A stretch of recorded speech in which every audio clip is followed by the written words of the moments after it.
Hello everyone, welcome to Saritha current affairs YouTube channel. ಇಂದಿನ ಒಂದು ತರಗತಿಯಲ್ಲಿ quick current affairs revision, top notch 100 topics. Okay, ತುಂಬಾ important ಇರೋದು ಪರೀಕ್ಷಾ ದೃಷ್ಟಿಯಿಂದ. ಸೊ ಬಹಳಷ್ಟು ಇಂಪಾರ್ಟೆಂಟ್ ಇರುವಂತಹ ಟಾಪಿಕ್ಸ್ ಅನ್ನ ತಗೊಂಡು ಬಂದಿದ್ದೀನಿ. ಓಕೆ, ಇದು ನಿಮ್ಗೆ ಕ್ವಿಕ್ ರಿವಿಷನ್ಗೆ, ಯಾಕಂದ್ರೆ ಸಮಯದ ಅಭಾವ ಇದೆ. ಈಗ ಎಷ್ಟು ಕ್ವಿಕ್ ಆಗಿ ಮ್ಯಾಕ್ಸಿಮಮ್ ಇಂಪಾರ್ಟೆಂಟ್ ಕಂಟೆಂಟ್ ನ ಕವರ್ ಮಾಡಬಹುದು ಆ ದೃಷ್ಟಿಯಿಂದ ಇವುಗಳನ್ನು ಕೊಡ್ತಿದ್ದೀನಿ. Okay, first Karnataka current affairs, ಆಮೇಲೆ ನ್ಯಾಷನಲ್ ಇಂಟರ್ನ್ಯಾಷನಲ್ ಹೇಳ್ಕೊಂಡು ಹೋಗ್ತೀನಿ.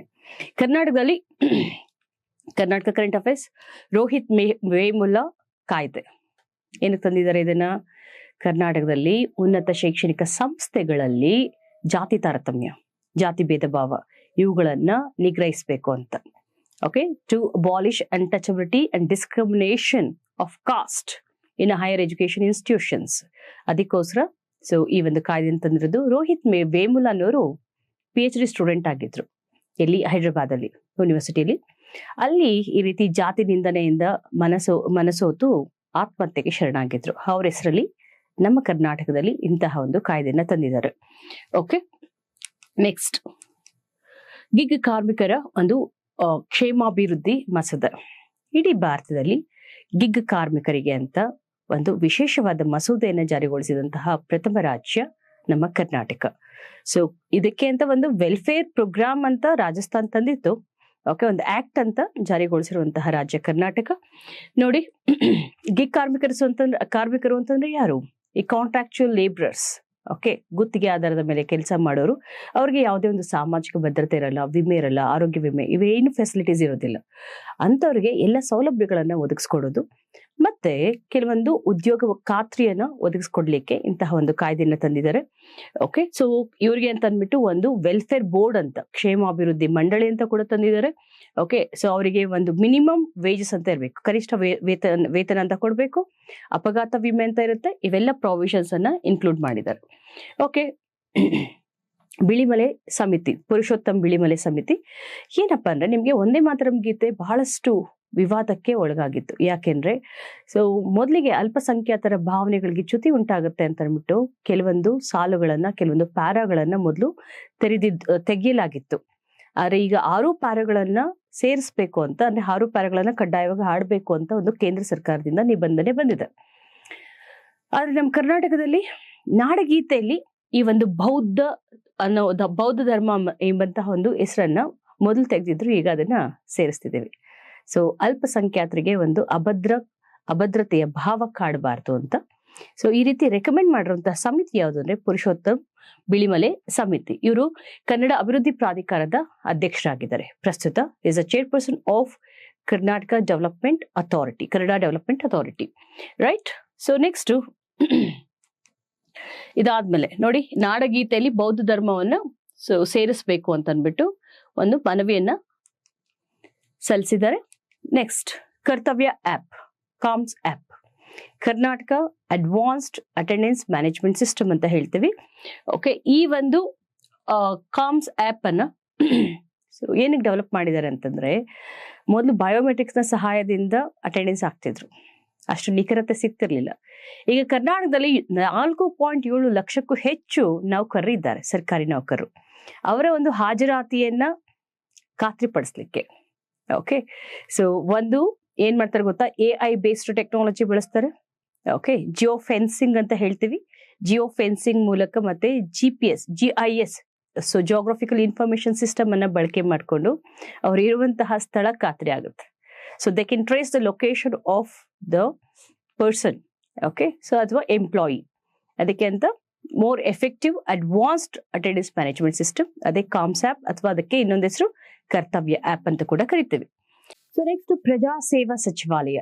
ಸೊ ಇತ್ತೀಚೆಗೆ ಸಿಎಂ, ನೂತನ ಸಿಎಂ DK ಶಿವಕುಮಾರ್ ಅವರು ಸೊ ಅಧಿಕಾರ ವಹಿಸ್ಕೊಂಡ ನಂತರ ಒಂದು ನೂತನ ಸಚಿವಾಲಯ ಅಂತ ತಂದಿದ್ದಾರೆ, ಪ್ರಜಾ ಸೇವಾ ಸಚಿವಾಲಯ. ಇದರ ಒಂದು ಉದ್ದೇಶ ಏನಾಗಿದೆ ಅಂತಂದ್ರೆ, ಸಾರ್ವಜನಿಕರ ಒಂದು ಏನು ಮೊಕದ್ದಮೆಗಳು ಅಥವಾ ಅವರ ಒಂದು ಗ್ರೀವಿಯಾನ್ಸಸ್, ಓಕೆ, ಸಮಸ್ಯೆಗಳಿದ್ರೆ, ಅದನ್ನ ಕುಂದುಕೊರತೆಗಳಿದ್ರೆ ಅದನ್ನ ತ್ವರಿತಗತಿಯಲ್ಲಿ ನಿವಾರಣೆ ಮಾಡಿಕೊಡೋದು. Okay, so to address the grievances of public. Okay, so faster phase ಅಲ್ಲಿ, ತ್ವರಿತಗತಿಯಲ್ಲಿ ಸೊ ಜನಸಾಮಾನ್ಯರ ಒಂದು ಅಹವಾಲುಗಳು, ಕುಂದುಕೊರತೆಗಳನ್ನ ಸೊ ಪರಿಹರಿಸಲಿಕ್ಕೆ ಇರುವಂತಹ ಒಂದು ಹೊಸ ಸಚಿವಾಲಯ ಯಾವುದು ಅಂತಂದ್ರೆ ಸೊ ಪ್ರಜಾ ಸೇವಾ ಸಚಿವಾಲಯ ಇಲಾಖೆ ಕೂಡ ತೆರೆದಿದ್ದಾರೆ. ಈ ಪ್ರಜಾ ಸೇವಾ ಸಚಿವಾಲಯಕ್ಕೆ ಒಬ್ರು ಕ್ಯಾಬಿನೆಟ್ ಮಿನಿಸ್ಟರ್ ಇರ್ತಾರೆ ಹೆಡ್, ಮತ್ತೆ ಇದಕ್ಕೆ ಅಸಿಸ್ಟೆಡ್ ಬೈ IAS ಆಫೀಸರ್, ಒಬ್ರು IAS ಆಫೀಸರ್ ಇವರಿಗೆ ಅಸಿಸ್ಟ್ ಮಾಡ್ತಾರೆ. ಓಕೆ, ಮತ್ತೆ ತಾಲೂಕು ಮಟ್ಟದಲ್ಲಿ ಪ್ರತಿ ವಾರ ಒಂದು ಸೊ ಏನು ಈ ಪ್ರಜಾ ಸೇವಾ ಸಚಿವಾಲಯದಿಂದ ಸಭೆಗಳನ್ನ ಹಮ್ಮಿಕೊಳ್ತಾರೆ. ಅದಕ್ಕೆ ಜಿಲ್ಲಾ ಉಸ್ತುವಾರಿ ಸಚಿವರು ಇರ್ತಾರೆ, ಅದರ ಜೊತೆಗೆ ಒಬ್ರು ಮಿನಿಸ್ಟರ್ ಇರ್ತಾರೆ. ಓಕೆ, ಏನು ಸಾರ್ವಜನಿಕರ ಕುಂದುಕೊರತೆಗಳನ್ನ ನಿವಾರಿಸಲಿಕ್ಕೆ ವೆರಿ ಇಂಪಾರ್ಟೆಂಟ್. ಸೊ ಒಂದು ವಿನೂತನವಾದ ಸಚಿವಾಲಯವನ್ನು ತಂದಿದ್ದಾರೆ, new ministry added to the so Karnataka's portfolio. Next ಜೈಲು ಹಕ್ಕಿಗಳ ಗಾನ ಮಸೂದೆ ಅಂತ ಅಂದ್ಬಿಟ್ಟು ಶಿವಮೊಗ್ಗ ಜೈಲಲ್ಲಿ ಇದನ್ನು ತಂದಿದ್ದಾರೆ ನೋಡಿ. ಕಾರಾಗೃಹದಲ್ಲಿರುವಂತಹ ಕೈದಿಗಳ ಒಂದು ಜೀವನ ಬಹಳಷ್ಟು ಏಕತಾನತೆಯಿಂದ ಕೂಡಿರುತ್ತೆ, ಮೊನಾಟನಸ್ ಲೈಫ್ ಇರುತ್ತೆ. ಸೊ ಅವರಲ್ಲೂ ಕೂಡ ಜೀವನೋತ್ಸಾಹವನ್ನ ತುಂಬಬೇಕು ಅಂತ ಅಂದ್ಬಿಟ್ಟು ಈ ರೀತಿ ಅವರಿಗೆ ಮನ ಪರಿವರ್ತನೆ, ಮಾನಸಿಕ ಒತ್ತಡವನ್ನ ಕಮ್ಮಿ ಮಾಡ್ಬೇಕು ಅಂತ ಅಂದ್ಬಿಟ್ಟು ಒಂದು ಗಾನಸೂದೆ ಅಂದ್ರೆ ಹಾಡು ಹೇಳಲಿಕ್ಕೆ ಅಥವಾ ಹಾಡು ಕೇಳಿಸ್ಕೊಳ್ಲಿಕ್ಕೆ ಎಲ್ಲ ಅವಕಾಶ ಮಾಡ್ಕೊಡ್ತಿದ್ದಾರೆ. ಈ ತರ ಜೈಲ್ ರಿಫಾರ್ಮ್ಸ್ ಅಂದ್ರೆ ಪ್ರಿಸನ್ ರಿಫಾರ್ಮ್ಸ್ ಅಂತ ಹೇಳ್ತೇವೆ. ಅದರಲ್ಲಿ ನೋಡಿ, ಇತ್ತೀಚೆಗೆ ನಮ್ಮ ಮುಂದಿನ ಟಾಪಿಕ್ ಇದೆ ನಮ್ಮ ಪರಪ್ಪನ ಅಗ್ರಹಾರದಲ್ಲಿ. ಓಕೆ, ಸೊ ಜ್ಞಾನ ಜ್ಯೋತಿ ಕಾರಾಗೃಹ ಯೋಜನೆ ಅಂತ ಅಂದ್ಬಿಟ್ಟು ಅದರಲ್ಲಿ ಏನ್ ಮಾಡ್ತಿದಾರೆ ಗೊತ್ತಾ, ಈ ಕೈದಿಗಳಿರ್ತಾರಲ್ಲ, ಗರ್ಭಿಣಿ ಸ್ತ್ರೀಯರು ಅಥವಾ ಲ್ಯಾಕ್ಟೇಟಿಂಗ್ ಮದರ್ಸ್, ಕೈದಿಗಳಾಗಿ ಅಪರಾಧಿಗಳಾಗಿ ಜೈಲಿಗೆ ಬಂದಿರ್ತಾರಲ್ಲ, ಅಂತವರ ಮಕ್ಕಳು 6 ವರ್ಷಕ್ಕಿಂತ ಒಳಗಿರುವಂತಹ ಮಕ್ಕಳಿದ್ರೆ ಅವರಿಗೆ ಈ ಒಂದು ಕೃಷಿ ಸಿಸ್ಟಮ್ ಅಥವಾ ಶಿಶು ವಿಹಾರ ವ್ಯವಸ್ಥೆಯನ್ನು ಒದಗಿಸ್ತಾರೆ ಸರ್ಕಾರ. ಅಂದ್ರೆ ಈ ಒಂದು ಸರ್ಕಾರದಿಂದ ಜೈಲುವಾಸಿ ಮಹಿಳಾ ಜೈಲುವಾಸಿಗಳ ಒಂದು ಮಕ್ಕಳಿಗೆ. ಸೊ ಬ್ಯೂಟಿಫುಲ್ ಸ್ಕೀಮ್ ಅದು. ಓಕೆ, ಅದನ್ನ ನೋಡೋಣ. ನೆಕ್ಸ್ಟ್ ವಸುಧಾಮೃತ ಸ್ಕೀಮು ಮೊನ್ನೆ ಬಜೆಟ್ ಅಲ್ಲಿ ಬಂದಿರೋದು, 2026 ಬಜೆಟ್ ಅಲ್ಲಿ ಬಂದಿರೋದು. ಕರ್ನಾಟಕ ಬಜೆಟ್ ಅಲ್ಲಿ ಏನಿಲ್ಲ, ರಾಸಾಯನಿಕ ರಸಗೊಬ್ಬರಗಳಿಂದ ಮಣ್ಣಿನ ಒಂದು ಫಲವತ್ತತೆ ತುಂಬಾ ಕ್ಷೀಣಿಸಿದೆ. Okay, deterioration of soil health due to chemical fertilisers. ಅದಕ್ಕೋಸ್ಕರ ಮಣ್ಣಿನಲ್ಲಿ ಸಾವಯವ ಇಂಗಾಲದ ಒಂದು ಅಂಶವನ್ನ ಹೆಚ್ಚಿಸಬೇಕು ಅಂತ ತಂದಿರೋದೇ ವಸುಧಾಮೃತ ಯೋಜನೆ, ವಿನೂತನವಾದ ಯೋಜನೆ. Okay, next Pandavapura. ಅಂದ್ರೆ ಈಗ ನಾವು ಸಾವಯವ ರಾಜ್ಯ ಅಂದ್ರೆ ಯಾವ್ದನ್ನ ಹೇಳ್ತೀವಿ, ಸಾವಯವ ರಾಜ್ಯ ಸಿಕ್ಕಿಂ. ಅದೇ ತರ ಕರ್ನಾಟಕದಲ್ಲಿ ಸಾವಯವ ಜಿಲ್ಲೆ ಅಂತ ಸಾವಯವ ತಾಲೂಕು ಅಂತ ಅಂದ್ಬಿಟ್ಟು. ಓಕೆ, ಸೊ ಸಾವಯವ ಜಿಲ್ಲೆ ಜಾಯ್ಡಾ ಅಂತ ಅಂದ್ಬಿಟ್ಟು, ಉತ್ತರ ಕನ್ನಡದ ಜಾಯ್ಡಾ, ಕರ್ನಾಟಕದ ಸಾವಯವ ಜಿಲ್ಲೆ. ಇತ್ತೀಚೆಗೆ ಸಾವಯವ ತಾಲೂಕು ಅಂತ ಮಂಡ್ಯ ಜಿಲ್ಲೆಯ ಪಾಂಡವಪುರನ್ನ ಡಿಕ್ಲೇರ್ ಮಾಡಿದ್ದಾರೆ. ಸಾವಯವ ಅಂತಂದ್ರೆ ಅಲ್ಲಿ ಏನ್ ಕಲ್ಟಿವೇಶನ್ ಆಗ್ತಿದೆ, ಅಲ್ಲಿ ಯಾವುದೇ ಒಂದು ಕೆಮಿಕಲ್ ಫರ್ಟಿಲೈಸರ್ಸ್ ಅನ್ನ ಬಳಸೋದಿಲ್ಲ ಅಂತ, ಪೆಸ್ಟಿಸೈಡ್ಸ್ ನ ಬಳಸೋದಿಲ್ಲ ಅಂತ. ಸೊ ನೈಸರ್ಗಿಕ ವಿಧಾನದಲ್ಲಿ ಸೊ ಬೇಸಾಯ ಮಾಡ್ತಾರೆ. ನೆಕ್ಸ್ಟ್ ಜಾನುವಾರುಗಳಿಗೆ ಬಯೋಮೆಟ್ರಿಕ್. ಇಡೀ ದೇಶದಲ್ಲೇ ಫಸ್ಟ್ ಟೈಮು ದನಗಳಿಗೂ ಕೂಡ ಬಯೋಮೆಟ್ರಿಕ್ಸ್, ಅಂದ್ರೆ ಮೂಗಿನ ಮೇಲೆ ಒಂದು ವಿಭಿನ್ನವಾದ ರೇಖೆಗಳಿರ್ತವೆ. ಅದು ಪ್ರತಿಯೊಂದು ಹಸುವಿಗೂ ಕೂಡ, ಹಸುವಿನಿಂದ ಹಸುವಿಗೆ ಅಥವಾ ಎಮ್ಮೆಯಿಂದ ಎಮ್ಮೆಗೆ ಡಿಫ್ರೆಂಟ್ ಆಗಿರುತ್ತೆ. ಅದನ್ನ ಓಕೆ ಬಯೋಮೆಟ್ರಿಕ್ ಅನ್ನ ಜಾನುವಾರುಗಳು ತಂದಿರುವಂತಹ ಒಂದು ದೇಶದ ಪ್ರಪ್ರಥಮ ರಾಜ್ಯ ನಮ್ಮ ಕರ್ನಾಟಕ. ಸೊ ಯಾಕೆ ಅಂತಂದ್ರೆ ಈಗ ಏನೋ ಒಂದು ಹಸುಗ್ ಲೋನ್ ಮಾಡ್ತಾರೆ, ಅನುಗ್ರಹ ಯೋಜನೆ ಎಲ್ಲ ಗೊತ್ತಲ್ಲ ನಿಮ್ಗೆ, ಆ ಲೋನ್ ಮಾಡಿಸ್ತಾರೆ. ಈ ಫಾರ್ಮರ್ಸ್ನು ಕೂಡ ಇವ್ರಿಗೆ ಏನು ಸರ್ಕಾರಕ್ಕೆ ಬಹಳಷ್ಟು ಮಸಿ ಬಳಿಯಕ್ ಅಂದ್ರೆ ವಂಚನೆ ಮಾಡ್ಲಿಕ್ಕೆ ನೋಡ್ತಿರ್ತಾರೆ. ಸೊ 2-3 ಹಸುಗಳು ತಗೊಳ್ಳೋದು ಅಥವಾ ಈ ತರದ್ದೆಲ್ಲ ಫ್ರಾಡ್ ಅನ್ನ ಕಮ್ಮಿ ಮಾಡ್ಲಿಕ್ಕೆ, ಮತ್ತೆ ನಿಖರತೆ ಎಷ್ಟು ಲೈಫ್ ಸ್ಟಾಕ್ ಇದೆ ನಮ್ಮಲ್ಲಿ, ಓಕೆ ಅದೆಲ್ಲ ಕೌಂಟಿಂಗ್ ಹೆಲ್ಪ್ ಆಗುತ್ತೆ ಅಂತ ಅಂದ್ಬಿಟ್ಟು ಸೊ ಈ ರೀತಿ ಬಯೋಮೆಟ್ರಿಕ್ಸ್ ಅನ್ನ ಜಾನುವಾರುಗಳಿಗೆ ತಂದಿರುವಂತಹ ದೇಶದ ಪ್ರಪ್ರಥಮ ರಾಜ್ಯ. India is the first state to introduce biometric to the cattles. Okay, ನೋಡಿ ಮಜಲ್ ಪ್ರಿಂಟ್ ಅಂತ ಕರಿತೀವಿ, ಮೂಗ್ ಮೇಲೆ ಮುದ್ರಣ ಇದೆಯಲ್ಲ, ಆ ಟ್ಯಾಗ್ಗಳನ್ನ ಸೊ ತಗೊಂಡು ಅದಕ್ಕೆ ಅಂದ್ರೆ ಲಸಿಕೆ ಹಾಕ್ಲಿಕ್ಕೆ, ಕಳ್ತನ ತಡಿಲಿಕ್ಕೆ ಎಲ್ಲದಕ್ಕೂ ಹೆಲ್ಪ್ ಆಗುತ್ತೆ. ನೆಕ್ಸ್ಟ್ ಇದಾದ್ಮೇಲೆ ಫಸಲ್ ಬಿಮಾ ಯೋಜನೆ. ಫಸಲ್ ಬಿಮಾ ಯೋಜನೆ ಅಂದ್ರೆ ಗೊತ್ತಿದೆ ನಿಮ್ಗೆ, ಬೆಳೆಗಳಿಗೆ ವಿಮೆಯನ್ನು ಒದಗಿಸುವಂತಹ ಒಂದು ಕೇಂದ್ರ ಸರ್ಕಾರದ ಯೋಜನೆ. ಇದರಲ್ಲಿ ಖಾರಿಫ್, ರಾಬಿ ಮತ್ತೆ ಕಮರ್ಷಿಯಲ್ ಕ್ರಾಪ್ಸ್ ಅಂತ 3ಕ್ಕೂ ಡಿಫ್ರೆಂಟ್ ಆಗಿ ಪ್ರೀಮಿಯಂ ಅನ್ನ ಕಟ್ಟಬೇಕಾಗತ್ತೆ, ಮಾಸಿಕ ಕಂತನ್ನ ಕಟ್ಟಬೇಕಾಗತ್ತೆ. ಸೊ ಅಥವಾ ಕಂತನ್ನ ಮೊದಲಿಗೆ ವಾರ್ಷಿಕವಾಗಿ ಕಂತನ್ನ ಕಟ್ಟಬೇಕಾಗತ್ತೆ ಅವರಿಗೆ. ಸೊ ಒಂದು ವೇಳೆ ನೈಸರ್ಗಿಕ ವಿಪತ್ತುಗಳಿಂದ ಬೆಳೆ ನಷ್ಟ ಹೊಂದಿದಲ್ಲಿ, ಬರನೋ, ಪ್ರವಾಹನೋ, ಆಳಿಕಲ್ ಮಳೆನೋ ಏನೋ ಬಂದು ಸೊ ಒಂದು ನಷ್ಟ ಆಯ್ತು ಅಂದ್ರೆ ಆ ಒಂದು ನಷ್ಟವನ್ನ ಭರಿಸುವಂತಹ ಯೋಜನೆ ಫಸಲ್ ಬಿಮಾ ಯೋಜನೆ. ಸೊ 1.2% ರಾಬಿ ಕ್ರಾಪ್ಗೆ, 2% ಖಾರಿಫ್ ಕ್ರಾಪ್ಗೆ, 5% ಪ್ರೀಮಿಯಮ್ ಕಮರ್ಷಿಯಲ್ ಕ್ರಾಪಿಗೆ ಕೊಡ್ತಾರೆ. ಇದನ್ನ ಯಾಕೆ ನ್ಯೂಸ್ ಅಲ್ಲಿ ಇದೆ ಅಂತಂದ್ರೆ ಸೊ ಈ ಒಂದು ಯೋಜನೆ ಸೊ ಹೆಚ್ಚು ಏನು ತ್ವರಿತಗತಿಯಲ್ಲಿ ಜಾರಿಯಾಗಿರೋದು, ಪರಿಣಾಮಕಾರಿಯಾಗಿ ಜಾರಿಯಾಗಿರೋದು ಸೊ ನಮ್ಮ ಕರ್ನಾಟಕದಲ್ಲಿ, ಅಂದ್ರೆ ಇಡೀ ದೇಶದಲ್ಲೇ 2ನೇ ಸ್ಥಾನದಲ್ಲಿ ಇದಂತೆ. ಈ ಒಂದು ಯೋಜನೆಯ ಜಾರಿಯಲ್ಲಿ. ಓಕೆ, ಅಷ್ಟು ಯಶಸ್ವಿಯಾಗಿದೆ ಕರ್ನಾಟಕದಲ್ಲಿ, ರೈಟ್. ನೆಕ್ಸ್ಟ್, ಕರ್ನಾಟಕದ ಹಕ್ಕಿ ಹಬ್ಬ. ಸೊ ಬರ್ಡ್ ಫೆಸ್ಟಿವಲ್ ಅಂತ ಮಾಡ್ತೀವಿ. ಎಷ್ಟೇ ಬರ್ಡ್ ಫೆಸ್ಟಿವಲ್ ಗೊತ್ತಾ? ಇತ್ತೀಚೆಗೆ ಆಗಿದ್ದು 12th ಬರ್ಡ್ ಫೆಸ್ಟಿವಲ್ 2026 ಜನವರಿಲಿ ಆಯ್ತು. ಸೊ ಮಂಗಳೂರಿನ ಪಿಳಿಕುಲ ನಿಸರ್ಗಧಾಮದಲ್ಲಿ ಆಯ್ತು. ಲಾಂಛನ ಏನಾಗಿತ್ತು ಅಂದ್ರೆ white bellied sea eagle. Okay, white bellied sea eagle is the mascot. ಕರಾವಳಿ ತೀರದಲ್ಲಿ ಕಂಡುಬರುವ ಬಿಳಿ ಹೊಟ್ಟೆಯ ಕಡಲ ಹದ್ದು. ಇದನ್ನ ಆಯೋಜನೆ ಮಾಡೋರು ಯಾರಿರ್ತಾರೆ? Karnataka environmental and eco tourism and biodiversity board ಅಂತ ಅಂದ್ಬಿಟ್ಟು. ಓಕೆ, ಸೊ ಮತ್ತೆ ಕರ್ನಾಟಕ ಅರಣ್ಯ ಇಲಾಖೆ ಅಂತ ಅಂದ್ಬಿಟ್ಟು ಇವೆರಡು ಕೂಡ ಇದೆರಡರ ಸಹಯೋಗದಲ್ಲಿ ಆಯೋಜನೆ ಮಾಡಲಾಗುತ್ತೆ. ನೆಕ್ಸ್ಟ್, ಕಲಿಕಾದೀಪ ಆಲ್ರೆಡಿ ಕೆ ಎಕ್ಸಾಮ್ ಅಲ್ಲಿ ಕೇಳಿದ್ದಾರೆ. ಏನಿಲ್ಲ, 4ನೇ ಕ್ಲಾಸಿಂದ 6ನೇ ಕ್ಲಾಸ್ ಮಕ್ಕಳಲ್ಲಿ ಅಂದ್ರೆ ಬೆಳೆಯುವ ಹಂತದಲ್ಲಿ ಇರ್ತಾರಲ್ಲ, ಅವ್ರಿಗೆ ಇಂಗ್ಲಿಷು, ಗಣಿತ ಮತ್ತೆ ಕಂಪ್ಯೂಟರ್ ಸೈನ್ಸು ಇವೆಲ್ಲ ಕೂಡ ಕಬ್ಬಿಣದ ಕಡಲೆ. ಓಕೆ, ತುಂಬಾ ಕಷ್ಟ ಗ್ರಾಮೀಣ ಮಕ್ಕಳಿಗೆ. ಸೊ ಈ ಮಕ್ಕಳಿಗೆ ವಿಶೇಷ ಒತ್ತನ್ನು ಕೊಟ್ಟು ಗಣಿತ ಮತ್ತೆ ವಿಜ್ಞಾನ, ಸೊ ಕಂಪ್ಯೂಟರ್, ಇಂಗ್ಲಿಷ್ ಈ ಕಲಿಕೆಗೆ ಹೆಚ್ಚು ಒತ್ತು ಕೊಡೋದು, ಪ್ರಯೋಗಾಲಯದ ಮೂಲಕ ಅವ್ರಿಗೆ ಕಲಿಸೋದು, ಓಕೆ, ಅವ್ರಿಗೆ ಆಸಕ್ತಿ ಬರುವಂತೆ ಮಾಡೋದು, ಅದಕ್ಕೋಸ್ಕರ ತಗೊಂಡ್ಬಂದಿರುವಂತಹ ಯೋಜನೆಯೇ ಕಲಿಕಾದೀಪ ಏಕತಾ ಫೌಂಡೇಶನ್ ಅಂತ. ಓಕೆ, ಸೊ ಆ ಒಂದು ಪ್ರೈವೇಟ್ ಫೌಂಡೇಶನ್ ಮತ್ತೆ ನಮ್ಮ ಒಂದು ಸಮಗ್ರ ಶಿಕ್ಷಾ ಇಲಾಖೆ ಇವೆರಡರ ಒಂದು ಏಕ್ ಸ್ಟೆಪ್ ಫೌಂಡೇಶನ್ ಮತ್ತೆ ಸಮಗ್ರ ಶಿಕ್ಷಣ ಇಲಾಖೆ ಇವೆರಡರ ಸಹಯೋಗದಲ್ಲಿ ಈ ಒಂದು ಯೋಜನೆಯನ್ನ ತಂದಿದ್ದಾರೆ. ಓಕೆ, ಸೊ ಇಟ್ಸ್ ಅಂದ್ರೆ ಎಲಿವೇಟ್ ನೆಕ್ಸ್ಟ್ ಅಂದ್ರೆ ಇಟ್ ಇಸ್ ಎಸ್ಪೆಷಲಿ ಡೀಪ್ ಟೆಕ್ಗೆ. ಓಕೆ, ಅದೊಂದು ಎಕ್ಸ್ಟ್ರಾ ಬರ್ಕೋಬೇಕು ನೀವು. ಮಾದಾವರದಲ್ಲಿ AI ಯೂನಿವರ್ಸಿಟಿ, ಇಡೀ ಇಂಡಿಯಾದಲ್ಲಿ ಫಸ್ಟ್ AI ಯೂನಿವರ್ಸಿಟಿ ಬಂದಿರೋದು ಆಲ್ರೆಡಿ ಮುಂಬೈಲಿ ಬಂದಿದೆ. ಈಗ ಕರ್ನಾಟಕದಲ್ಲಿ ಓಕೆ AICT ಬಿಡದಿ ಮಾಡಬೇಕು ಅಂತ ಇದ್ರು. ಈಗ ಬಿಡದಿ ಯೋಜನೆ ಸ್ವಲ್ಪ ವಿಳಂಬಗತಿಯಲ್ಲಿ ಸಾಗ್ತಿರೋದ್ರಿಂದ ಮಾದಾವರದಲ್ಲಿ ಈಗ AI ಯೂನಿವರ್ಸಿಟಿ ಕೃತಕ ಬುದ್ಧಿಮತ್ತೆಯ ಒಂದು ವಿಶ್ವವಿದ್ಯಾಲಯ ತರಬೇಕು ಅಂತ ಇದ್ದಾರೆ. ಓಕೆ, ನೆಕ್ಸ್ಟ್, ರಾಷ್ಟ್ರೀಯ AI ಮತ್ತು ಡಿಜಿಟಲ್ ವಾಟರ್ ಸಮಿಟ್ ಅಂತ. ಅಂದ್ರೆ ದೇಶದಲ್ಲೇ ಮೊಟ್ಟ ಮೊದಲ ಬಾರಿಗೆ ಕೃತಕ ಬುದ್ಧಿಮತ್ತೆ ಮತ್ತು ಡಿಜಿಟಲ್ ಜಲ ಸಮಾವೇಶ ಅಂತ ಎಲ್ಲಿ ತರ್ತಿರೋದು, ಎಲ್ಲಿ ಮಾಡಿದ್ದು ಈ ಸಮಾವೇಶನ? ಮೊದಲಿಗೆ ಬೆಂಗಳೂರಲ್ಲಿ ಫಸ್ಟ್ ಟೈಮ್ ಆಗ್ತಾ ಇರೋದು ಇಂತಹ ಸಮಾವೇಶ. ಹಾಗಾಗಿ ಇಂಪಾರ್ಟೆಂಟ್. ಇದನ್ನ ಹಮ್ಮಿಕೊಳ್ತಿರುವಂತಹ ಸಂಸ್ಥೆ okay, it is organized by BWSSB. Okay, so Bangalore water sewage board. Okay, water supply and sewage board ಅಲ್ವಾ. ನೆಕ್ಸ್ಟ್, ರೈಸ್ ಅಭಿಯಾನ, ಬೇಡ bro. Okay, what you mean by ಬೇಡ ಬ್ರೋ? ಯಾವ್ದು ಬೇಡ? ಡ್ರಗ್ಸ್ ಬೇಡ ಅಂತ. ಕರ್ನಾಟಕ 2028ಕ್ಕೆ ನಶೆ ಮುಕ್ತ ರಾಜ್ಯವಾಗಿ ಸೊ ನಾವು ಪರಿವರ್ತಿಸಬೇಕು ಅಂತಂದ್ಬಿಟ್ಟು ಒಂದು ಗುರಿನ ಇಟ್ಕೊಂಡಿದೆ. Okay, to make Karnataka drug free state by 2028. 2028ಕ್ಕೆ ನಾವು ಮಾಡ್ಕೋಬೇಕು ಅಂತಂದ್ರೆ ಅದಕ್ಕೆ ಪೂರಕವಾಗಿ ಇನಿಷಿಯೇಟಿವ್ಸ್ ತಗೋಬೇಕಲ್ವಾ. ಸೊ ಅದಕ್ಕೆ ರೈಸ್ ಅಭಿಯಾನ ಅಂತ ಅಂದ್ಬಿಟ್ಟು. R ಅಂದ್ರೆ ರೆಫ್ಯೂಸ್, I ಅಂದ್ರೆ ಇನ್ಫಾರ್ಮ್, S ಅಂದ್ರೆ ಸಪೋರ್ಟ್, E ಅಂದ್ರೆ ಎಂಪವರ್. ಓಕೆ, ರೆಫ್ಯೂಸ್ ಅಂದ್ರೆ ನಿರಾಕರಿಸೋದು.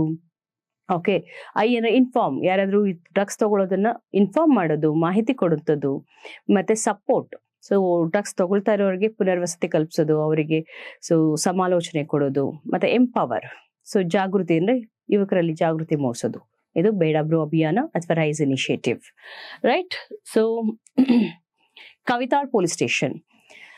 ಸೊ PC ಎಕ್ಸಾಮಿಗೆ ಇಂಪಾರ್ಟೆಂಟ್ ಆಗುತ್ತೆ. ಇಡೀ ಭಾರತದಲ್ಲಿ ಅತ್ಯುತ್ತಮ ಒಂದು ಪೊಲೀಸ್ ಸ್ಟೇಷನ್ ಯಾವುದು ಅಂದ್ರೆ ಗಾಜಿಪುರ್ ಬಂದು ಬೆಸ್ಟ್ ಪೊಲೀಸ್ ಸ್ಟೇಷನ್. ಓಕೆ, UPಯಲ್ಲಿ ಇದೆ. ಅದೇ ತರ ಬೆಸ್ಟ್ ಪೊಲೀಸ್ ಸ್ಟೇಷನ್ ಇನ್ ಕರ್ನಾಟಕ ಅಂತಂದ್ರೆ ಕವಿತಾಳ ಎಲ್ಲಿದೆ? ರಾಯಚೂರಲ್ಲಿ ಇದೆ. ಇಂಡಿಯಾದಲ್ಲಿ ಎಷ್ಟೇ ಸ್ಥಾನದಲ್ಲಿದೆ ಕವಿತಾಳ ಅಂದ್ರೆ 3rd ಪ್ಲೇಸ್ ಅಲ್ಲಿ ಇದೆ. So India's 3rd best police station ಯಾವುದು ಅಂದ್ರೆ ಕವಿತಾಳ, ರಾಯಚೂರಲ್ಲಿ ಇರೋದು. ಓಕೆ, ಸೊ ಫಸ್ಟ್ ಯಾವುದು? ಗಾಜಿಪುರ್. ನೆಕ್ಸ್ಟ್, ಮಿಷನ್ ಸುರಕ್ಷಾ ಅಂತಂದ್ರೆ ಏನಪ್ಪಾ ಅಂದ್ರೆ especially vulnerable section of the community. So ಬಹಳಷ್ಟು ದುರ್ಬಲ ವರ್ಗ ಅಂತಂದ್ರೆ ಯಾರನ್ನ ಹೇಳ್ತೀವಿ? ಹಿರಿಯರು, ಮಕ್ಕಳು, ಮಹಿಳೆಯರು, ಅವರಿಗೆ ಸುರಕ್ಷತೆಯನ್ನು ಒದಗಿಸುವಂಥದ್ದು. ಮತ್ತೆ ಇನ್ನೊಂದು, don't get confuse with mission Suraksha with Surakshini portal ಅಂದ್ರೆ ಏನ್ ಗೊತ್ತಾ? ಬಾಲ್ಯ ವಿವಾಹ ಆಗೋದನ್ನ ತಡಿಲಿಕ್ಕೆ ಇರುವಂತಹ ಒಂದು ಪೋರ್ಟಲ್ ಅದು ಸುರಕ್ಷಿಣಿ ಪೋರ್ಟಲ್. ಅದು ಕರ್ನಾಟಕದೇನೆ. Okay, so to prevent child marriages ಇದನ್ನ CDAC ಆ ಪೋರ್ಟಲ್ ಅನ್ನ ಡೆವಲಪ್ ಮಾಡಿರೋದು. CDAC ಅಂದ್ರೆ centre for development of advanced computing, ಪುಣೆಯಲ್ಲಿ ಇದೆಯಲ್ಲ ಈ ಕೇಂದ್ರ. ಇದು ಸುರಕ್ಷಿಣಿ ಪೋರ್ಟಲ್ ಅಂತ ತಂದಿರೋದು. ಇದು ಮಿಷನ್ ಸುರಕ್ಷಾ ಅಂತಂದ್ರೆ ಸೊ ಪೊಲೀಸರು ಸೊ ಅವ್ರಿಗೆ ಅಂದ್ರೆ ಇಂತಹ ಒಂದು ವಲ್ನರಬಲ್ ಸೆಕ್ಷನ್ಗೆ ಸೈಬರ್ ಅಟ್ಯಾಕ್ಸ್ ಆಗದಂಗೆ ಓಕೆ ಅವರನ್ನ ಪ್ರೊಟೆಕ್ಟ್ ಮಾಡ್ಲಿಕ್ಕೆ ಇರುವಂತಹ ಒಂದು ಯೋಜನೆ. ಓಕೆ, ನೆಕ್ಸ್ಟ್ ಸೃಷ್ಟಿ ಕಿರಣ್ ಏನಪ್ಪಾ ಅಂತಂದ್ರೆ, ಈಗ ವಿಕೃತ ಮನಸ್ಸಿನವರು ಕೆಲವರು ಆಸಿಡ್ ದಾಳಿ ಮಾಡ್ತಾರೆ. ಆಸಿಡ್ ದಾಳಿಗೆ ಒಳಗಾದಂತಹ ಸಂತ್ರಸ್ತರು ಇರ್ತಾರಲ್ಲ, ಅವರು ಬಹಳಷ್ಟು ನಿರಾಶ್ರಿತರು ಇರ್ತಾರೆ, ಅವರನ್ನ ಐಸೋಲೇಟ್ ಮಾಡಿರುತ್ತೆ ಸಮುದಾಯ, ಸೊಸೈಟಿ. ಹಾಗಾಗಿ ಅವರಿಗೆ ಅಂತ ಮನೆಗಳನ್ನು ಕಟ್ಸ್ಕೊಡೋದು. ಓಕೆ, ಸೊ ಮನೆ ಕಟ್ಸ್ಕೊಡ್ತಾರೆ, ಅವರಿಗೆ ಚಿಕಿತ್ಸೆನೂ ಕೊಡ್ತಾರೆ, ಮೆಡಿಕಲ್ ಟ್ರೀಟ್ಮೆಂಟ್ ಕೂಡ ಕೊಡ್ತಾರೆ. ಓಕೆ, ಸೊ ಸ್ವಯಂ ಉದ್ಯೋಗಕ್ಕಾಗಿ ಆರ್ಥಿಕ ನೆರವನ್ನ ಕೊಡ್ತಾರೆ. ಇದನ್ನ ಸೃಷ್ಟಿ ಕಿರಣ್ ಅಂತ ಹೇಳ್ತೇವೆ. ಓಕೆ, ಆರೋಗ್ಯ ಕವಚ 108 ಇದ್ರಲ್ಲಿ ಸ್ವಲ್ಪ ಬದಲಾವಣೆಗಳು ತಂದಿದ್ದಾರೆ. ಆರೋಗ್ಯ ಕವಚ ಏನಪ್ಪಾ ಅಂತಂದ್ರೆ, ಸೊ ವಿತಿನ್ 10 minutes ಅಲ್ಲಿ ಆಂಬುಲೆನ್ಸ್ ಅಲ್ಲಿ ಇರಬೇಕು, ವಿತಿನ್ 20 minutes ಅಲ್ಲಿ ಹಾಸ್ಪಿಟಲ್ ಸೇರ್ಬೇಕು. ಓಕೆ, ಸೊ 30 minutes ಅಲ್ಲಿ ಟ್ರೀಟ್ಮೆಂಟ್ ಸ್ಟಾರ್ಟ್ ಆಗಿರ್ಬೇಕು. ಇವೆಲ್ಲ ಕೂಡ ಕೆಲವೊಂದು ಕ್ವಿಕ್ ಆಗಿ, ಓಕೆ, ಸೊ ಬಹಳಷ್ಟು ಏನು ವಿಳಂಬ ಇಲ್ಲದೆ, ಸೊ ಈ ಒಂದು ರಸ್ತೆ ಅಪಘಾತದ ಒಂದು ಸಂತ್ರಸ್ತರಿಗೆ ಈ ಒಂದು ಸೇವೆಯನ್ನು ಒದಗಿಸೋದು. ರಸ್ತೆ ಅಪಘಾತ ಅಥವಾ ಯಾವುದು ಆಂಬುಲೆನ್ಸ್ ಎಮರ್ಜೆನ್ಸಿ ಕೇಸಸ್ ಇರುತ್ತಲ್ಲ, ತುರ್ತು ಚಿಕಿತ್ಸೆ ಅಗತ್ಯವಿರುವಂತಹ ಒಂದು ವ್ಯಕ್ತಿಗಳಿಗೆ ಸೊ ಅದರ ಒಂದು ಸಮಯಾವಕಾಶವನ್ನ ಕಡಿಮೆ ಮಾಡಲಾಗಿದೆ. Okay okay so as I told you, Jnanajyothi Shishupalana Kendra, so ಈ ಒಂದು ಜೈಲುವಾಸಿಗಳು, ಮಹಿಳಾ ಜೈಲುವಾಸಿಗಳು ಏನಿರ್ತಾರೆ ಅವರ ಮಕ್ಕಳ ಆರೈಕೆಗೆ ಶಿಶುಪಾಲನಾ ಕೇಂದ್ರ ಅಥವಾ ಕ್ರೆಸೆ ಸಿಸ್ಟಮ್ ಅನ್ನ ತಂದಿರೋದು. ಓಕೆ, ಅಪಾರ್ಟ್ ಫ್ರಮ್ ದಟ್, ಅದು ಪರಪ್ಪನ ಅಗ್ರಹಾರದಲ್ಲಿ ಇದನ್ನ ಮೊದಲ ಬಾರಿಗೆ ಪರಿಚಯಿಸಲಾಗಿದೆ ಇಂತಹ ಒಂದು ಯೋಜನೆಯನ್ನು. ಎಲಿವೇಟ್ ನೆಕ್ಸ್ಟ್, ಈ ಯೋಜನೆ ಏನ್ ಗೊತ್ತಾ, ಎಕನಾಮಿಕ್ ಸರ್ವೆಯಲ್ಲಿ ಎಲಿವೇಟ್ ಸ್ಕೀಮ್ಸ್ ಅಂತ ಇದೆ. ಇಡೀ ಭಾರತದಲ್ಲಿ ನವೋದ್ಯಮ ನೀತಿ ಅಂತ ತಂದಿದ್ದೆ ನಮ್ಮ Karnataka. Okay, Karnataka is first state to unveil startup policy. Okay, so ನವೋದ್ಯಮಗಳನ್ನ ಉತ್ತೇಜಿಸಲಿಕ್ಕೆ ಹಲವಾರು ಯೋಜನೆಗಳನ್ನು ತಗೊಂಡ್ ಬರ್ತಿದೆ. ಎಲಿವೇಟ್ ಸ್ಕೀಮ್, ಎಲಿವೇಟ್ ಉನ್ನತಿ, ಈಗ ಎಲಿವೇಟ್ ನೆಕ್ಸ್ಟ್ ಅಂತ ತಂದಿದ್ದಾರೆ. ನೆಕ್ಸ್ಟ್ ಅಂದ್ರೆ ಏನ್ ಹೇಳಿ, ನೆಕ್ಸ್ಟ್ ಜನರೇಷನ್ ಟೆಕ್ನಾಲಜಿ. ಈಗ ನೆಕ್ಸ್ಟ್ ಜನರೇಷನ್ ಟೆಕ್ನಾಲಜಿ ಅಂತಂದ್ರೆ ನಿಮ್ಗೆ ಗೊತ್ತಿದೆ, AI, machine learning, deep tech ಅಂತ ಇದೆಯಲ್ಲ. ಸೊ ಎಸ್ಪೆಷಲಿ ಡೀಪ್ ಟೆಕ್ ಅಲ್ಲಿ ಹೂಡಿಕೆ ಮಾಡುವಂತಹ ಒಂದು ನವೋದ್ಯಮಗಳನ್ನ ಉತ್ತೇಜಿಸಲಿಕ್ಕೆ ಎಲಿವೇಟ್ ನೆಕ್ಸ್ಟ್ ಸ್ಕೀಮ್ ಅಂತ ತಂದಿದ್ದಾರೆ. Okay, especially to encourage investment in deep tech startups. Okay, ಸ್ಟಾರ್ಟ್ಅಪ್ಗಳಂದ್ರೆ ಗೊತ್ತಿದೆ ನಿಮ್ಗೆ, ನವೋದ್ಯಮಗಳು. ಒಂದು ವೇಳೆ ಹೂಡಿಕೆ ಏನಾದ್ರು $1 billion ಹೆಚ್ಚಾಗಿತ್ತು ಅಂದ್ರೆ ಅಂತಹ ಒಂದು ಸ್ಟಾರ್ಟ್ಅಪ್ಗಳನ್ನ ಏನಂತ ಕರಿತೀವಿ ನಾವು, unicorn startups. If it is the investment is more than $1 billion, then those are regarded as unicorn startups. Okay, so ಸ್ಟಾರ್ಟ್ಅಪ್ಗಳು ಸಂಬಂಧಿಸಿರುವಂತದ್ದು. ನೆಕ್ಸ್ಟ್, ಲಿವರ್ಪೂಲ್ ವಿಶ್ವವಿದ್ಯಾಲಯ ಕ್ಯಾಂಪಸ್ ತೆರೀತಾ ಇದೆ. ಎಲ್ಲಿ? ನಮ್ಮ ಕರ್ನಾಟಕದಲ್ಲಿ, ಬೆಂಗಳೂರಲ್ಲಿ. ಲಿವರ್ಪೂಲು UK ವಿಶ್ವವಿದ್ಯಾಲಯ. ಮೊದಲೆಲ್ಲ ವಿದೇಶಿ ವಿಶ್ವವಿದ್ಯಾಲಯಗಳು ನಮ್ಮಲ್ಲಿ ಕ್ಯಾಂಪಸ್ ತೆರೀಲಿಕ್ಕೆ ಅವಕಾಶ ಇರಲಿಲ್ಲ. 2023 UGC ತಿದ್ದುಪಡಿ ಅಂತ ತರ್ತಾರೆ. ತದನಂತರ ಇದಕ್ಕೆ ಅವಕಾಶ ಸಿಕ್ಕಿರೋದು. ಗುಜರಾತಲ್ಲೂ ಕೂಡ ಆಲ್ರೆಡಿ 2 ಇತರ ಫಾರಿನ್ ಯೂನಿವರ್ಸಿಟಿನ ಓಪನ್ ಮಾಡಿದ್ದಾರೆ. ಈಗ ಕರ್ನಾಟಕದಲ್ಲಿ ಪ್ರಪ್ರಥಮ ಒಂದು ವಿದೇಶಿ ವಿಶ್ವವಿದ್ಯಾಲಯದ ಕ್ಯಾಂಪಸ್ ಅನ್ನ ತೆರೆಯಲಾಗಿದೆ. ಓಕೆ, ಸೊ ಖಾದಿ ಶನಿವಾರ. ಸೊ ಮೊದಲಿಗೆ ಸಂಭ್ರಮ ಶನಿವಾರ ಅಂತ ಒಂದು ಸ್ಕೀಮ್ ಇತ್ತು. ಓಕೆ, ಏನಪ್ಪ ಸಂಭ್ರಮ ಶನಿವಾರ ಅಂತಂದ್ರೆ, ಪ್ರತಿ ಫಸ್ಟ್ ಸ್ಯಾಟರ್ಡೆ, ಒಂದು ತಿಂಗಳಲ್ಲಿ ಮೊದಲ ಶನಿವಾರ ಮಕ್ಕಳಿಗೆ ಸೊ ಬ್ಯಾಗ್ ರಹಿತ ದಿನ ಅಂತ. ಬ್ಯಾಗ್ ತಗೊಂಡೋಗೋಷ್ಟಿಲ್ಲ, ಯಾಕಂದ್ರೆ ಅವರಲ್ಲಿ ಸ್ವಲ್ಪ ಡಿಸ್ಕ್ ಪ್ರಾಬ್ಲಮ್, ವರ್ಟಿಬ್ರಲ್ ಕಾಲಮ್ ಸಮಸ್ಯೆ ಎಲ್ಲ ಜಾಸ್ತಿ ಆಗ್ತಿತ್ತು. ಓಕೆ, ಇದೆಲ್ಲ ಬೆನ್ನು ಮೂಳೆಲ್ಲ ಬಾಗ್ತಿತ್ತು. ಸೊ ಅದು ಸಂಭ್ರಮ ಶನಿವಾರ ಅಂತ ಶಾಲೆಗಳಲ್ಲಿ. ಇದು ಇತ್ತೀಚೆಗೆ ಸರ್ಕಾರದ ಒಂದು ಇಲಾಖೆಯಿಂದ ಒಂದು ಇದು ಬಂದಿದೆ, ನೋಟಿಸ್ ಬಂದಿದೆ. ಏನಪ್ಪಾ ಅಂದ್ರೆ, ಎಲ್ಲಾ ನೌಕರರು ಕೂಡ ಫಸ್ಟ್ ಶನಿವಾರ ಖಾದಿಯನ್ನ ಕಡ್ಡಾಯವಾಗಿ ಧರಿಸಬೇಕು. ಯಾಕೆಂದ್ರೆ ಖಾದಿ ಉದ್ಯಮವನ್ನ ಪ್ರೋತ್ಸಾಹಿಸ್ಲಿಕ್ಕೆ ಇತ್ತೀಚೆಗೆ ಅದು ಅವನತಿಯ ಒಂದು ಅಂಚಿಗೆ ಸಾಗ್ತಾ ಇದೆ. Okay, to encourage khadi industry, government of Karnataka has introduce the rule that every government employee has to wear khadi on every first Saturday compulsorily. Okay, so next, Sanchari Sanjeevini. ಸಂಚಾರಿ ಸಂಜೀವಿನಿ ಅಂದ್ರೆ ಮನೆ ಬಾಗಿಲಿಗೆ ಬಂದು ಜಾನುವಾರುಗಳಿಗೆ ಚಿಕಿತ್ಸೆ ಕೊಡೋದು. Delivering the health services to the door steps, especially to life stock ಅಥವಾ cattles. Okay, ಅವ್ರಿಗೆ ಲಸಿಕೆ ಕೊಡುವಂಥದ್ದಾಗಿರ್ಬೋದು ಅಥವಾ ಕಾಯಿಲೆ ಕಸಾಲೆಗೆ ಟ್ರೀಟ್ಮೆಂಟ್ ಕೊಡೋದಾಗಿರ್ಬೋದು. ಓಕೆ, ಇವೆಲ್ಲದಕ್ಕೂ ಕೂಡ ಸೊ ಹೊಸದಾಗಿ ಸಂಚಾರಿ ಸಂಜೀವಿನಿ ಅಂತ ಇಂತಹ ಒಂದು ಯೋಜನೆಯನ್ನು ಜಾರಿಗೊಳಿಸಿದಂತಹ ಮೊದಲ ರಾಜ್ಯ ಕರ್ನಾಟಕ. ನೆಕ್ಸ್ಟ್, ಭೂ ಗ್ಯಾರಂಟಿ ಸ್ಕೀಮ್. ಈಗ 5 ಗ್ಯಾರಂಟಿಗಳು ನಮಗೆ ಗೊತ್ತಿದೆ, 5 ಗ್ಯಾರಂಟೀಸ್ ಆಫ್ ಕರ್ನಾಟಕ. ಸೊ ಈಗ 6ನೇ ಗ್ಯಾರಂಟಿ ಆಗಿ ಇದನ್ನ ಇಂಟ್ರೊಡ್ಯೂಸ್ ಮಾಡಿದ್ರು.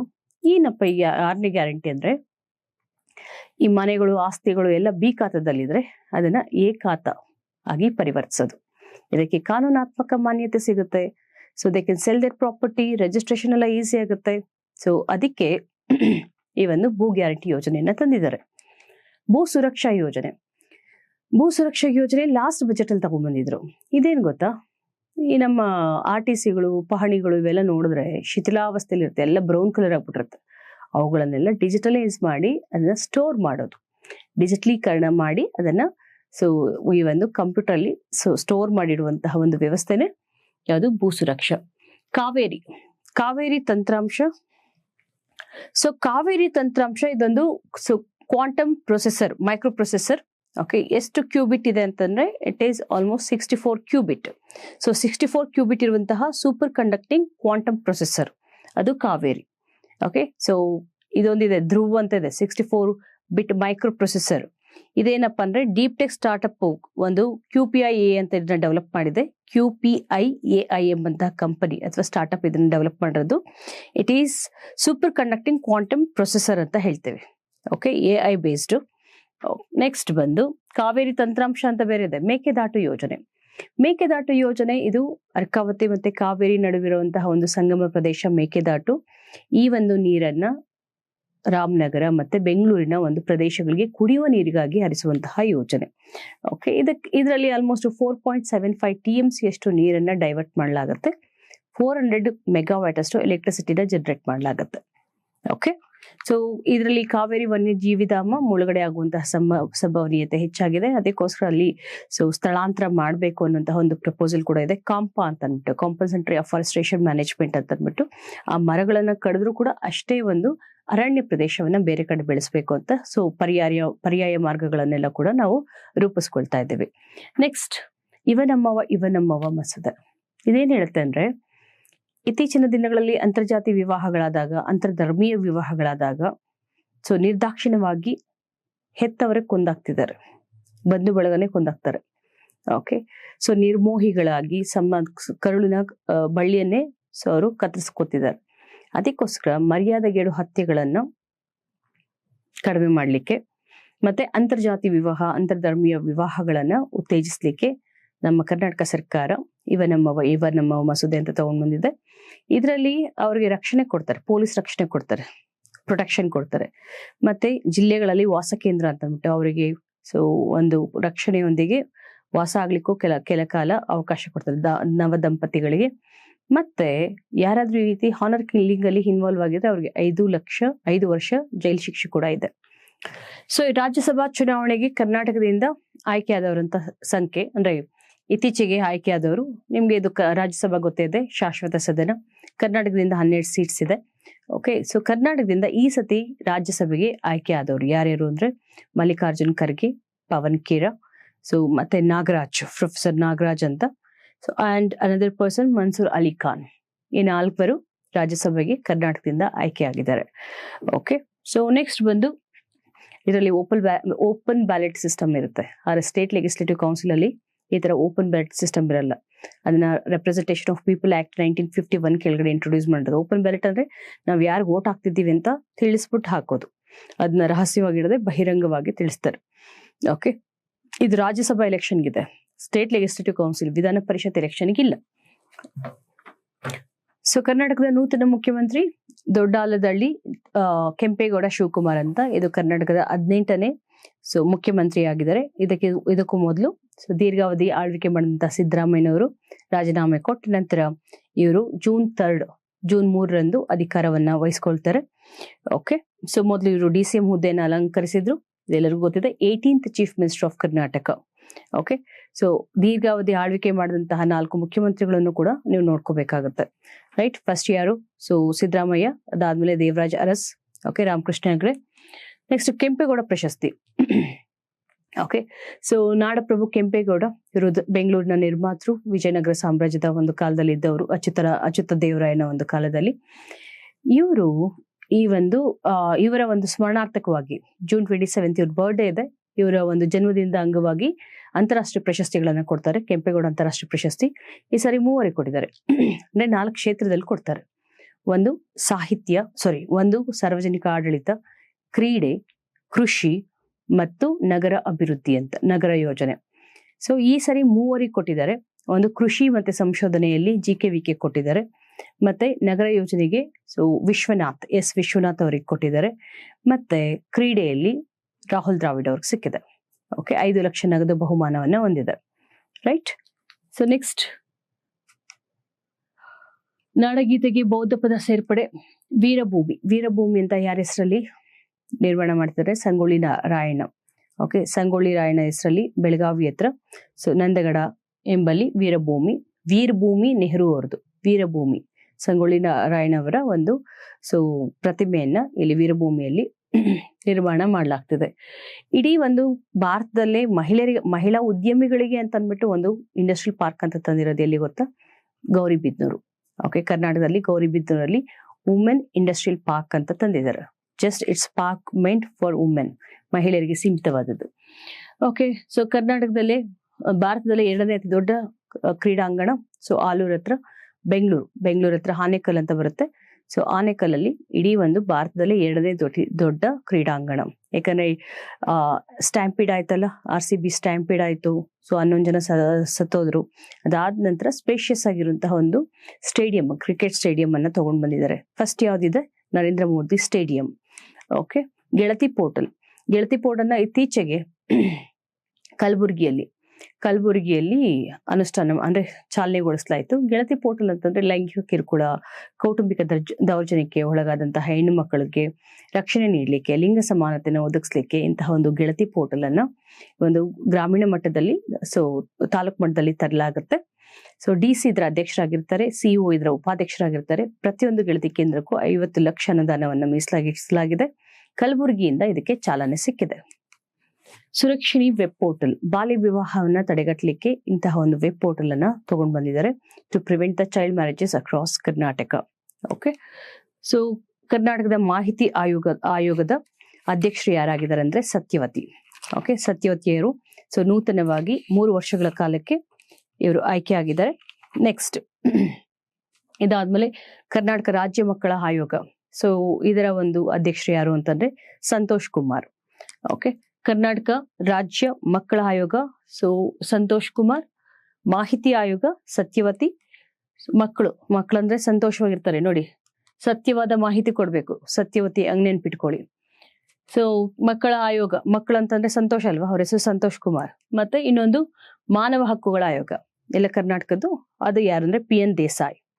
ಓಕೆ, ಸೊ ಕೇಂದ್ರ ಸಾಹಿತ್ಯ ಅಕಾಡೆಮಿ ಪ್ರಶಸ್ತಿ ಸೊ ಎಲ್ಲ ಒಂದು ನಮ್ಮಲ್ಲಿರುವಂತಹ 22 ಅಧಿಕೃತ ಭಾಷೆಗಳಿಗೂ ಕೊಡಲಾಗುತ್ತೆ.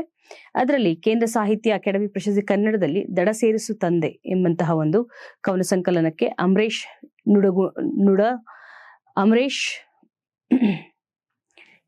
ಕೇಂದ್ರ ಸಾಹಿತ್ಯ ಅಕಾಡೆಮಿ ಪ್ರಶಸ್ತಿಯನ್ನ ಅಮರೇಶ್ ನುಗಡೋಣಿ ಇವರಿಗೆ ದಡ ಸೇರಿಸು ತಂದೆ ಎಂಬಂತಹ ಕೃತಿಗೆ ನೀಡಲಾಗಿದೆ.